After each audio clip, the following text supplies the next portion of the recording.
This review is going to be all my thoughts about my experience since Wuthering Waves' launch day. When it's relevant, keep in mind I'm only talking about the free-to-play experience since that's all I know. I've never bought the monthly subscription or battle pass. I'll be talking about my opinions and preferences, so there will be praise, there will be criticism, but I don't have an agenda either for or against the game itself. If I'm not clear about something I say, feel free to ask and I'll elaborate or reword since I don't want to get the wrong ideas across.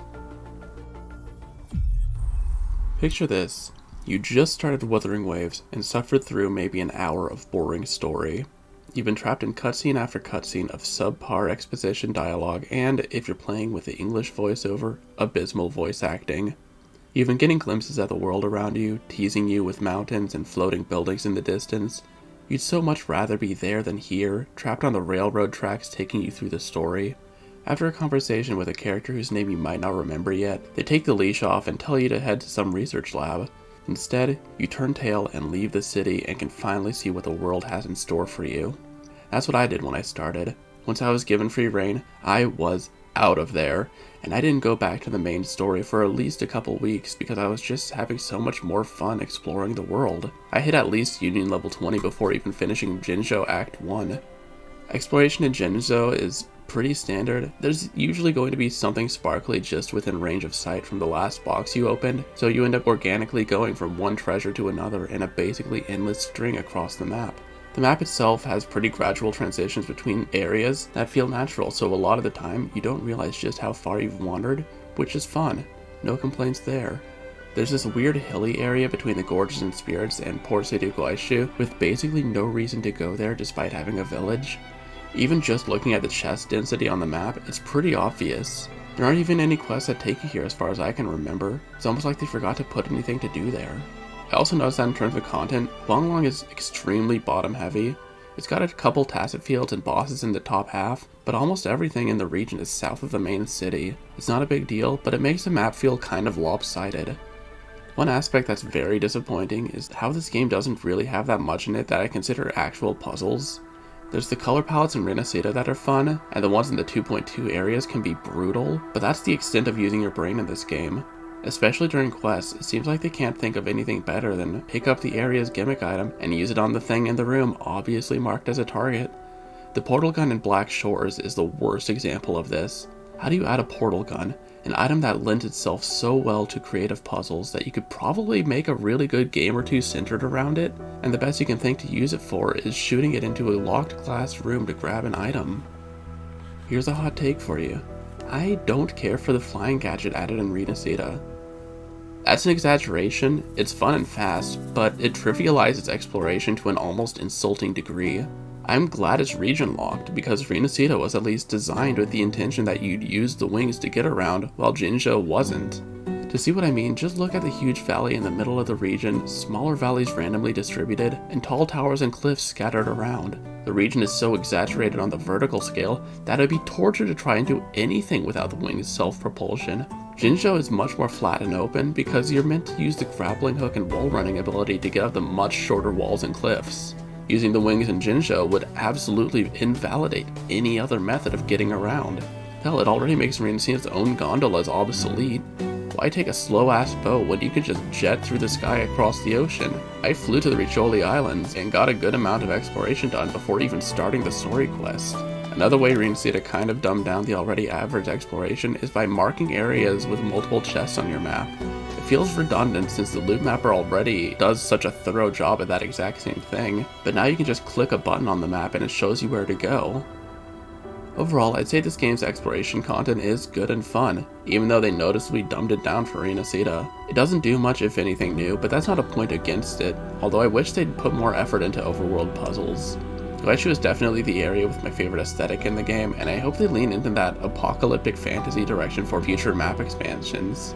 Renacida ventured more heavily into the fantasy side of the game's setting, full of ruined castles and the like, but the ruins feel more reminiscent of historical sites than of anything post-apocalyptic. The world absolutely looks nice as is, but more settings like Guaishu and the dragon-shaped Mount Firmament would set it apart from just being a standard fantasy world. I hope they add more areas with passive hazards like the burning flowers in Guaishu, since the additional survival challenge made the region even more distinct. Going back to when I first ditched Baiji at the lab on day 1, I set my sights on a huge jagged cliff overhang in the distance and eventually made it there after being distracted by every chest and title heritage along the way. At the peak, I found this level 85 rock guy and threw my level 20 Sanhua and Shishi at him for 2 hours until I won. He rendered healers useless by one-shotting my characters, so I was basically going for a flawless victory. I soon noticed that a successful dodge parry chunked off a lot more from his health bar than anything else I could do, so I stopped bashing attacks and skills and started focusing on learning this dude's attack patterns, windups, and timings so that I could slowly chip him down through dodges and parries. It still took a while, but eventually I was rewarded handsomely for beating this trial with my first ever 5-star Echo, which felt great. I think it was the battle lasting as long as it did that really made me appreciate all the mechanics and how good the game feels to play. There are a good number of things to keep track of in combat between your skill cooldowns, forte bar, echo skills, dodging and parrying. I probably left something out, there's a lot more than that. This game has a lot of sweat potential, which isn't for me, but luckily that's only if you really want to, and you can clear most content without going insane. For the most part, the combat feels pretty smooth, but there's a couple things I think could be worked on. I'll just do a few bullet points, but note that nothing I am asking for is about making the game easier, but instead making it feel better to play. One of my biggest pet peeves in this game is that the screen doesn't stay centered on whatever enemy you've manually locked onto. This is a huge problem in hologram challenges, where not only are the bosses extremely mobile, but also lethal. I don't want to have to keep moving the camera to keep an eye on the enemy that's likely to one-shot me while flying around the map. Parry timings can be jank. This is because it's dependent on the individual character's attack animations and not just timing it to the circle. It adds unnecessary steepness to the learning curve if you're trying a new character whose mechanics you're already not going to be familiar with, but it also makes switching between your existing teams a bit rough. Not to mention that the timing also varies between individual enemies and sometimes their individual attacks. The lack of consistency is very noticeable and feels bad to me. Dodging in midair is also really unreliable, but that's about all I have to say about that. Having it be kind of random which characters' ult animations pause enemies or not feels weird in a bad way. I would prefer if they stick to one or the other. At least timers pause no matter what, so you aren't being robbed of precious seconds. I think you should be immune to damage while transformed into an Echo. This is specifically talking about ones that have multi-stage attacks, like the Inferno Rider. Even though you can still dodge, doing so will cancel the transformation and you have to wait to use it again. It just feels bad to play, but the bigger problem is that some of these echo effects give you buffs after the transformation is done that you don't get if you end the animation early. With Nightmare Boss Echoes, Kuro moved away from tying the buff to the transformation and instead just having the echo equipped is enough, so I think they agreed with me on that.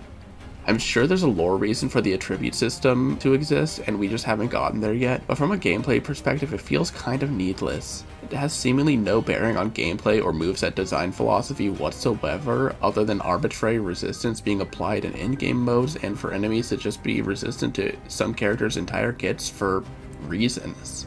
There are a few individual characters that just feel bad to play. The biggest offender is Baiji.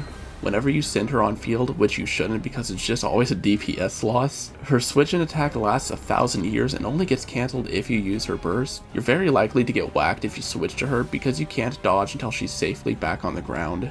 I'm constantly holding a movement direction to prepare myself to dodge in a direction, but Baiji's burst cancels your movement input, at least on keyboard, until you let go and re-press the movement key. Zhongli's playstyle probably has the biggest sweat potential in the game, which I mentioned before isn't for me. If you don't want to swap cancel everything she does, you're locked into super long and slow animations for everything, and it just feels really bad to me. Needless to say, she's my first limited character to find a seat on the bench. Jian has a damn mind of his own during his burst. If you're in a group of enemies, he will choose the one he's aiming for, and there is no damn way to change his mind. When he works, he's amazing, but sometimes he just has no idea where the action is. It doesn't matter how you try to move in between attacks or turn the camera, he's got a grip of death on whatever poor exile or wolf he's decided needs to be put in the dragon blender. This is a huge problem when one enemy of a group has just kind of decided to walk across the room. This section got really long, but I'll summarize it by saying combat in this game largely feels good and responsive, but there are a few points I wish they would make more consistent for the sake of the game feeling better. There are a few characters that feel clunky to me, but luckily we're almost at the point where I can start phasing them out of my teams for characters who are smoother to play. The game's got a good difficulty level that's mostly fair, but there's a few inconsistencies thrown in that can take away from the challenges. Coming off the discussion on combat, let's go into Wuthering Waves' in-game content. Tower of Adversity, Whimpering Waves, and hologram challenges are considered the three forms of endgame you're given, although I would argue that holograms aren't true endgame, since once you've completed the highest level, you're just free to completely abandon them because the rewards don't reset, and instead more holograms get permanently added. They're still kind of endgame, as in you need in-game characters to clear them, but not in the sense that they're just one and done challenges. Tower was there from the start, and it's your standard beat the timer DPS check, with the mechanic that you can only use a character so many times. At some point, they started giving each tower a different set of element resistance, increases and decreases, which I'm not sure how I feel about. I kind of lean into the side of not liking that because bosses already have their own set of resistances anyway, so adding more on top of that just takes away some of the freedom of choosing who to use. Additionally, it feels as artificial to me as HP bloat, which has been kind of present anyway. I'm the world's biggest pincer maneuver hater, so I was not thrilled at the concept of wastes just being that again. Pincer had the unforgivable design choice of basically requiring one or two specific characters each time it came around, without whom you would just basically never be able to clear, and not giving trial versions of said required characters. Wastes luckily doesn't have anything that blatant, although the focus on crowd control doesn't feel great since there are so few characters that can reliably do so. You've got Gion and Rochia for strong, limited characters, but other than that, I think it's just Yang Yang who's free but not very good for much, and Janshin who you might not even have and isn't worth specifically aiming for unless you really like her. Without them, you're left to RNG and prayer that you're not left over with one single mob having backed away across the room. That being said, overall I'm kind of disappointed with Wastes. It's better than Pincer Maneuver for sure, but I'd rather a game mode that isn't just another dime a dozen DPS check versus a timer. Holograms are a completely different kind of challenge. There's still a timer you have to beat, but the challenge comes from the boss one-shotting you with basically any attack. I can't lie, I'm not crazy about the entire challenge coming from getting killed in one hit for the slightest mistake in timing. These add more attacks in the boss's moveset, but the early holograms die too fast for you to learn them, and later holograms one-shot you while you're trying to learn. The difficulty curve from hologram 4 to 5 and then again to 6 is actually absurd, and in my opinion it skips the sweet spot where the boss lives long enough for you to see its moves without killing you instantly for not knowing how to deal with them. It turns the challenge into feeling like it's just trial and error, where you're not sure where the attack that killed you came from. It's just not fun to me, and I end up only doing them when I'm not sure what to do with myself and decide causing myself psychic damage is better than doing nothing. As of 2.3, they now start you with full Concerto and Burst ready, which before was my biggest complaint of anything between all the in-game modes. Now they just need to reset your skill cooldowns and despawn the boss before fading the screen to black to make resetting truly seamless. Regardless, this is by far my least favorite of the in-game modes, but at least there's no incentive to revisit once you've cleared. At most, I would accept them giving their respective boss drops as a wave plateless alternative for those willing to sweat for their characters. It looks like Elusive Realm is coming back in some form, which I'm greatly looking forward to. IR is definitely the most fun and unique form of endgame we've had, but the new weekly mode got rid of its entire identity of individualized buffs to each character and made every playthrough basically identical. The rewards are basically equivalent to a tacit field of your choosing, which is a touch better than the weekly redeems that gave enemy drops and overworld materials on top of random echoes. One thing I should mention is that although in-game modes themselves are serviceable, these are once a month activities. Once you reach in-game, there's not really much to do on a day-by-day basis. Since 1.3, there's been a map expansion and quests added basically every update, but this isn't enough content to last the entire update unless you take things really slowly. Most days, you're going to just log in to use your wave plates at a tacit field and do the minimum number of tasks needed to get 100 adventure points before logging out. There's usually some kind of battle event, but these give you a few weeks to do maybe 7 stages at most, so there's still a lot of dead time with those. The lack of content to do whenever isn't a problem with the game so much as it is a problem with the live service gacha genre. Wuthering Waves, like so many other games, is held back by nature of being a live service gacha rather than a complete game. I don't know how many people share this opinion, but the progression in this game is too fast, and can be directly blamed for causing a lot of the resource problems you hear people complain about. There's the standard progression for characters, weapons, and echoes, which are locked behind Union level and fittingly get more expensive to level as their strength increases. The problem is, you're at the 3-star echo stage for all of one day before you hit 4-star echoes the next day, and then 5-star echoes the day after that. I'm not kidding, you can and probably will hit the top tier of echoes within just a few days of starting because of how fast you blow through Union and databank levels just by playing the game. Echo quality progression occurs much faster than being able to ascend characters and their talents and weapons, so you have no time to stockpile on important materials and credits. It's unfair to expect a new player to know the most efficient way to use their limited materials, and in my case, that learning curve is part of the fun of experiencing the game, but this leaves most players struggling at near depletion of literally everything in the entire game, which feels really bad. This phase will persist a different length of time for everyone, and the game gives out a good number of wave play cubes that should help some, although I'm a hoarder, so I haven't used them on anything other than bosses. My advice for being able to keep afloat in this game that demands constant resource grinding is genuinely to stop rolling for every character. You don't need them all, and don't lie to me, you don't like them all either. If you keep getting characters one after another and raising them all, it's no wonder you're going to be out of everything.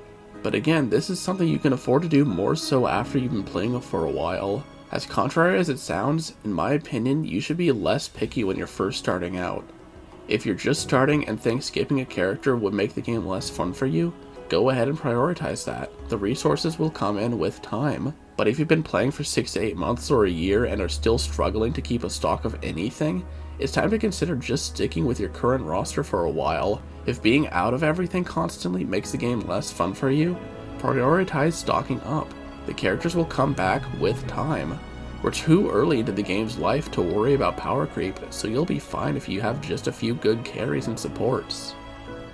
I don't know where else to put this, but I'm just going to throw my thoughts on echoes here. There's no reason for tuners to exist.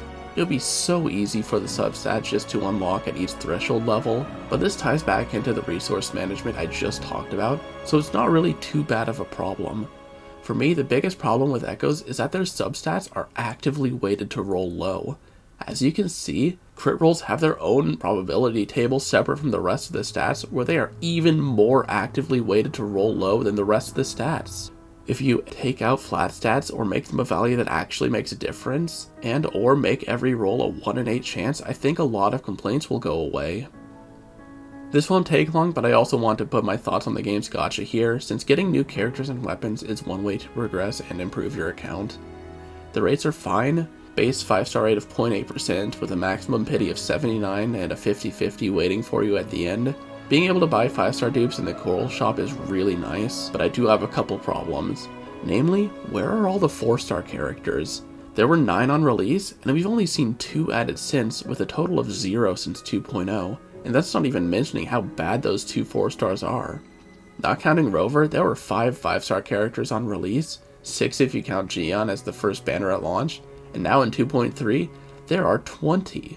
If you care about this kind of thing, only 3 of them have been men. They release 1 to 2 new characters every version, and I can see this becoming a problem very fast if the vast majority of those remain 5 stars. All I ask for is to expand the 4-star roster to keep a good ratio and for us to get more viable 4 stars that could serve as budget options for 5 stars we don't have. The weapon banner gets a lot of praise for being guaranteed if you hit gold, but the more generous rates also lead to the game being balanced around 5-star weapons, at least for DPS characters. There are a couple passable 4-star weapons for support characters, but if you're trying to use a 4-star weapon under DPS, you're just not going to be able to clear anything. The standard 5-star weapons fill the role of being able to do enough damage to get by if you put the work in, but I would have preferred that be the 4-star weapon role. The standard weapons are decently easy to get since they're on a separate banner from the standard characters, but I only just got the 5th one because of the anniversary wishes, and that was with one of them coming at extremely early pity. You get 12 standard pulls per update between the shop and the free half of the battle pass, plus maybe 2 or 3 from rare quest chests and exploration progress if there's a new map. At that rate, and with average luck, you'll get a standard weapon every 4 to 5 patches. Sure, I could have just used asteroids for that rectifier, but what am I, stupid? I wasn't that desperate to finally use Encore. This is going to contain spoilers for the entire main story up through 2.2, so skip this section if you need. I want to start by talking about Wuthering Waves' setting. The basic idea is that humanity has spent millennia fighting to survive the Lament, an ongoing series of natural or maybe supernatural phenomena that can range from local disasters to a worldwide apocalypse.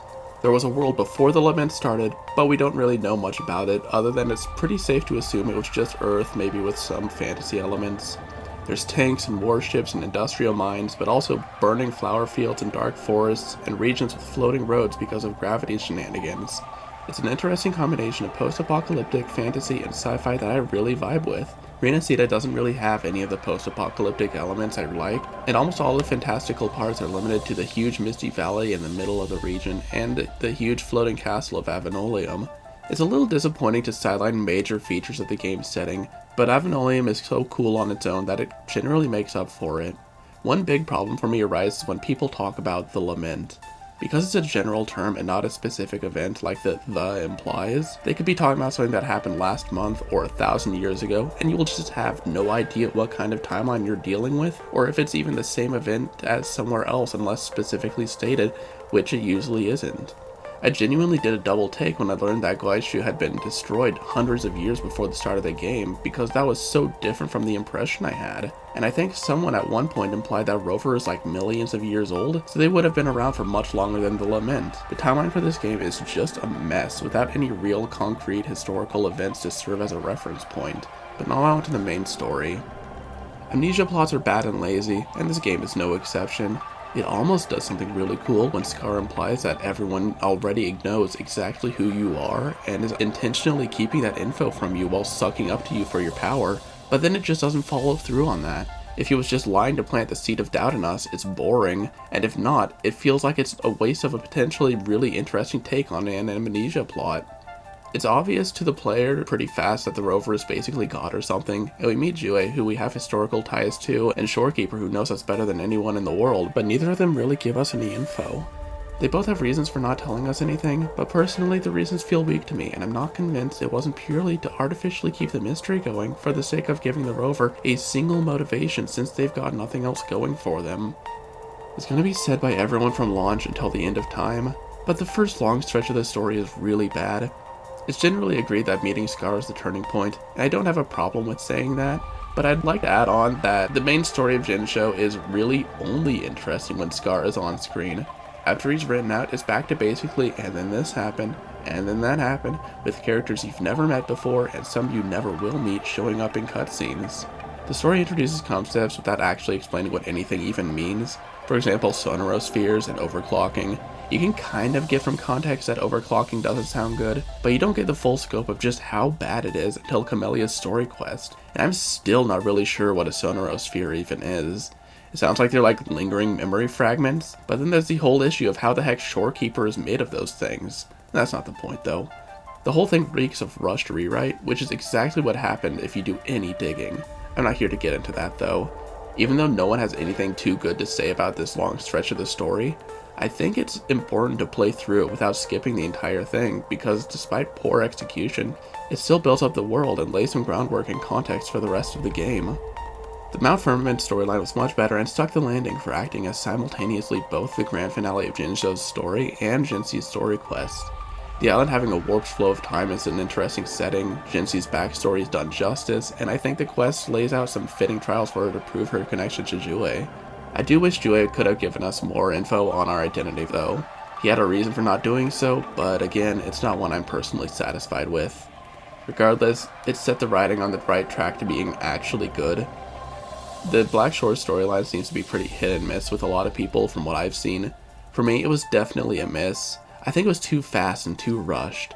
It felt to me like they cut too much fat when editing, and ended up leaving the entire story as a cycle of sending you from place to place for exposition dumps, without any time to absorb what you just read. Shorekeeper was a casualty in this, and I ended up skipping her release banner because after doing the story I felt like she didn't have anything interesting about her. The climax of this story comes as you're inside a simulation from the Tethys system's memory, climbing a building in the final moments before disaster befalls the city, and Shorekeeper suddenly sacrifices herself to purge the corrupted data from the database. But not even 5 minutes later, you're sitting with her playing piano at the end of time, somehow. It's too fast, and I completely missed how you ended up there with her. Renacida, on the other hand, has been kind of amazing. There's a couple parts that still drag, but it's a vast improvement from even the best moments of Jinzou's main story. I love the conspiracy and corruption driving the plot. The characters have much more personality to them, and the game maintains its dramatic mood while fitting in some much needed quirk into the world.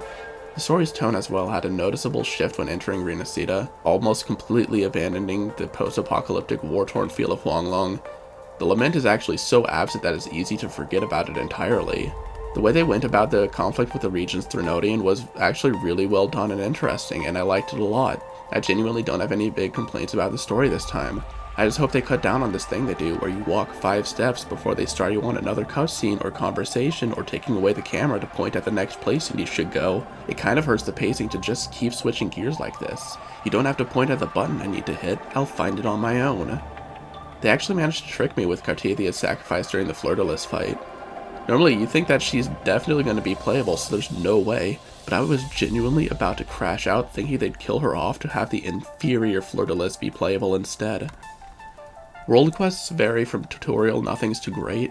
Each area of the map has its own world quest dedicated to it, and some permanently change the region by either removing area hazards or altering the weather or surroundings. These quests tend to be pretty solid, giving good insight into the world in a natural way. To this day, my absolute favorite quest in the entire game isn't from the main story, a character quest, or even an area's main quest. It's a small quest set in the port city of Guaishu. You're sent to investigate ghostly music playing in a rainy area full of ruins, and run into several people with direct ties to the music and what happened there in the past. One of the ways the lament affects an area is retroact rain, where the rain falls from the ground into the sky and is accompanied by scenes from the past. This idea has so much potential and they did not waste it in this quest at all. It's a beautiful quest about regret and guilt, so I don't actually want to spoil the quest any further because it was actually really touching to experience. The parts of lore where lament occurrences screw with physics and make supernatural things happen are really interesting, but the game just hasn't had many times where that's been relevant. Renacida has pretty much completely abandoned the interesting parts of what Jinzou has set up in that regard, but that's not to say it's bad. Quite the opposite, again, Renacida's story is very good. I just wish it could have built upon the concepts introduced in Jinzou instead of going in a completely different direction. All you'll hear about the lament in Renacida is their country's origin story some centuries ago, and there's been a complete lack of wave-worn phenomenon like retroact rain and gravity shenanigans. I don't think the Threnodian being sealed all the time excuses this because wave-worn phenomenon are presented more like natural disasters than anything actively caused by the Threnodian. Back in 1.0, I was overall positive about Wuthering Waves' writing, believe it or not. Sure, the main story was horrendous, but the other quests were written in a way that showed me a lot of potential if they could just take the time to properly expand on things. And with time, they've definitely proven me right. Characters are a pretty subjective topic, so my opinion is nothing to take too seriously. I'm sure a lot of you out there have found your special and irreplaceable number 1 character, but I still haven't. Something about the way Kuro designs and markets their characters doesn't really appeal to me. The 1.0 cast, meaning everyone introduced at launch, was done really dirty by the atrocious writing in the Jinzou story and haven't been able to appear since, except for pretty much just Jinxie and Camellia, so they haven't had a chance to actually be real characters yet. The rest of the 1.0 cast needs to be more present in events or major quests to a level more than just the cameos in the Elusive Realm event of 1.4, because as they are, most of them are just unremarkable and unmemorable to me. I desperately want to like Danjin, but I can't justify it yet because she hasn't shown up. There are a lot of early characters that I just couldn't tell you a single thing about because the writing shafted them so bad that I really only know what they look like. I think a big problem for me is that everyone is just too serious. There's very little goof going on in the cast. They're getting better at that in Renacida with the Fool's Troop and Phoebe's magical bonking stick, but it's been slow. For me to like a character, it's important that they have at least something fun in their personality or background. If a character is nothing but serious business and drama all the time, at best, I'm going to think they're a boring character put in an interesting situation. I know this is probably, if not definitely, a result of the setting Kuro is going for, where humanity is in a constant fight for survival, but I think that tone is prime for making goofy character traits absolutely shine their brightest. To me, it wouldn't be tonally dissonant, it would be consistent with human nature to still be able to have fun during dark times. As a result of Renacida by and large abandoning the post-apocalyptic warzone setting, his characters have more leeway to have personalities, and the story was able to be centered around a festival without a depressing atmosphere lingering over it. That's my thoughts on most of the characters, but I'll talk about a few specific ones that have caught my eye for either the right reasons or the wrong ones. I say all that about wanting more goofy characters, but god, I hate Abby so much. I'm a talking animal sidekick hater, sue me. I hate it in movies, and I hate it here. Even worse is that for a very long stretch of the game's story, there is zero depth to Abby beyond eating and sleeping. By the time they explain that there's something weird that's causing her to be like that, I just don't care because she's been annoying for so long. It's not that she ruins every scene she's in, but there are a good number of scenes that would be greatly improved by removing her. On the other side of the goof spectrum is Altor and Onko. Altor and Onko? On the other side of the goof spectrum is Alto and Encore. Forget Scar, forget Gency, forget Camellia, and especially forget Shorekeeper. These two idiots are the absolute best thing about the game pre-2.0. The two of them are fun individually, but I especially adore their combined dynamic where they're just agents of barely controlled chaos and you can't tell at any given moment which of the two is actually in charge of the mission. They're always a pleasure when on screen together, since just seeing them lets me know I'm in for a fun scene. As I said before, Shorekeeper really fell flat for me, which is sad because I went into Black Shores wanting to like her. They built her up as the mysterious protector of the shores, which she is, but not because of anything interesting. She just can't be asked to talk to anyone other than Rover. She's just a wife bot with no personality other than complete dedication to you. She could have been saved at least somewhat in my eyes if she were a Kudere, but she's not. She's a Kudere written by someone who doesn't like Kuderes without actually knowing what they are. I lost my 50-50 for her, and all those reasons made me not want to keep going. Plus Camellia was next and I needed her. I got Shorekeeper on her rerun though because she's too strong. Crit rate is so important and there really is no replacement for her, especially considering how few good healers there are. I also don't care much for the power fantasy of Rover basically being god or whatever, and everyone in Jinzo tripping over themselves to get on your good side. They could sell me on it if Rover had a personality of their own, but so far they're stuck as a generic silent protagonist who doesn't really have any motivation putting them through the story. Even up to now in Renacita's story, they don't really have any defining traits other than just being a kind-hearted hero who's there to help. All that said, my favorite character in the game right now is Camellia. I don't even want to fix her, she's fine as is. For real though, they surprised me by making her not just a batshit insane yandere, even though I would have happily accepted that to be honest. Her story quest was the best part of the Black Shores storyline and it wasn't even close. But she should counter days, because her number one status is going to change when Cartathia comes out. My least favorite character is Zhezhi because I think the ooh finger touch blush blatant waifu bait is cringe. But even then, I still liked her story quest, just not her. Characters on an individual level are always going to be hit and miss. Not every character can appeal to everyone, but this game has a problem where a lot of characters are just forgettable due to a lack of screen time. A lot of characterization problems would be solved, or at least patched up, if we revisited characters through events more often and got to see them interact with each other instead of only seeing how they are when they talk to us. Almost every event in this game is just battling. There really are almost no story events involving the characters, and that leads to the characters just being forgotten. Quick side note, I'm going to name some characters and you'll know where I'm going pretty quick. Carlota, Cantarella, Camellia, Calcharo, Cartathia, Taconia, Changli, Shishia. 1/5 of the characters in this game have names starting with a C sound. Please, make it stop. I'm already so bad at remembering names. Quick side note number 2, if this game could stop releasing Spectro and Havoc characters for one patch, that would be really nice. Please and thanks. I'm going to summarize each section, going in order of what I think this game does best to what it could do better.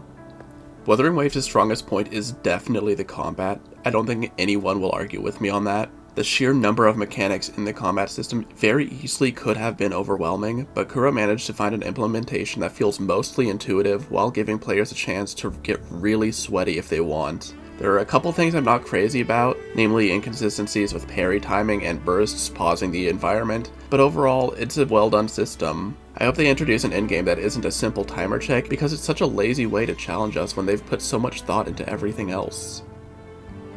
The main story has seen a notable and objective improvement to writing quality over time, especially considering the low point we had at the beginning. Renacita's story isn't quite over yet, but it's looking good for them sticking the landing. Even though Jinzo's main quest was bad, it introduced some interesting concepts and a setting that carried the game. In exchange for Arena Seed having better story writing, it sacrificed some of what set it apart from just being a standard fantasy game. Some individual locations are cool and interesting, but I can really feel the lack of post-apocalyptic settings that really gave the game its identity in Through 1.0. The world's timeline is also a confusing mess without any concrete events to give us a reference point. So while the story itself is good, it's still not living up to what it could be in my opinion.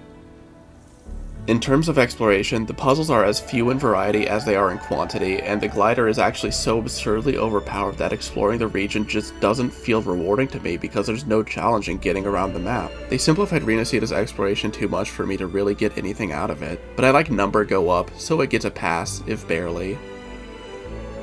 Early game progression is definitely too fast and will destroy your resources, but it will balance out to a net neutral before too long with a little perseverance. The dependence on 5-star weapons to clear endgame doesn't feel great to me, and the lack of 4-star characters as well is starting to concern me. Since this is a live service game, once you hit endgame, there's basically nothing to do on a day-to-day basis if you're caught up on the story and exploration. In my opinion, the game's weakest link is in its characters. While the characters themselves aren't bad, most of them are severely hurt by a lack of screen time outside the main story and their character quests if they have one. The game focuses so hard on combat events that the characters get neglected, which is preventing me from liking most of them. If they continue ignoring characters after their time in the main story is done, it's going to seriously drag down my enjoyment of the game. Overall, Wuthering Waves is a pretty good game with a few things that could definitely be improved. I'm glad my friend talked me into picking this game up, and sticking with it through the disastrous launch was worth it. It'd be really nice if the fandom could stop complaining about a game they don't even play anymore and update the wiki so I could more easily double check the quests and lore, thanks.